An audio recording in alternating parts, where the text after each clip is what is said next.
Okay, so here's what all of the trouble was about. Alright, this is the old flywheel. You can see right here. I don't know if this light's going to let you, but we are missing some teeth. Okay. Alright, so that had to come off. Believe it or not, when you take this thing off, when you get that last bolt, that sucker's coming off in your hand. Okay? Because that's the only shoulder that it's seating on is right here. This is all that's there. So don't be underneath it, because you're going to get a mouth full of teeth if you're not careful. And it's not going to be the kind of teeth you like. So here's what we got. 3 parts. When you get it out, you got this part right here. Okay. And this part right here. And I don't know what these things are called. But this is just before you get started, you'll have an idea of what to look for if you have to do this. There's an alignment hole right here where my thumb is. Okay, right there. There's also an alignment pin right there. Alright. Can't really goof it up.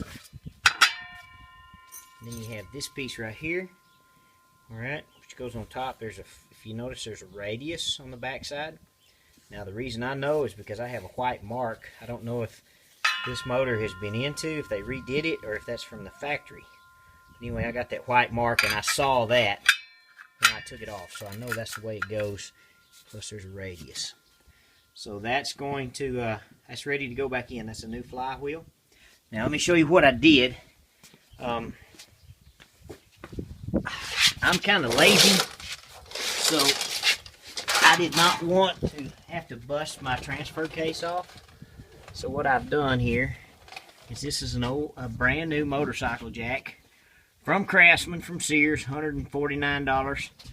It's about, I don't know, you can buy the add-on for your jack, your regular jack, but the footprint from here to there, your footprint of the jack is much wider on this motorcycle jack. This jack's ready for 1,500 pounds. It's handling this transmission very comfortably. Alright, so what we did is I put 4x4 blocks underneath it. Okay, I don't know if you guys can see. I apologize for the poor video, but it's kind of hard to do. We stacked 4x4s underneath it here. It's strapped down. Okay, so it's in one with the jack. And it does work because I had the back wheels of the jack off. Now, this is 4-wheel drive, so I left the transfer case on. Back here on the torsion bars, all right, it runs in, it gets into the way, and you really can't see, but where this block is, the transfer case hits that torsion bar bracket. So what I did, after I got everything loose, is I set this block up underneath here, and I just basically jacked the transfer case up high enough that it would clear this cross member for this torsion bar. Okay, just right here. You'll see it when you get under. Okay, now from there I had one of these straps come along. Well, the damn thing is so long that I had to go down around the ball, down around the spare tire, and up into it. But basically what I did is I used this strap right here hooked onto my transfer case, and I just pulled the transmission back so I could get in there. Alright, so here's what the deal is. You don't have a lot of room to work. Alright, this is basically 4 inches. Okay, so you say, Tab, how do you get that done? And you can see there's your alignment pin.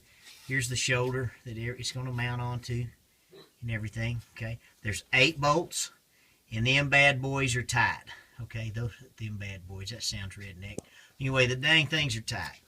What you're going to have to do is have somebody on your breaker bar, your cheater pipe up front, holding that in place.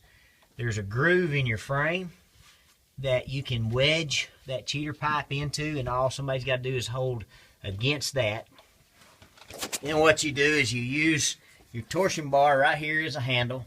You put your foot on the cheater pipe,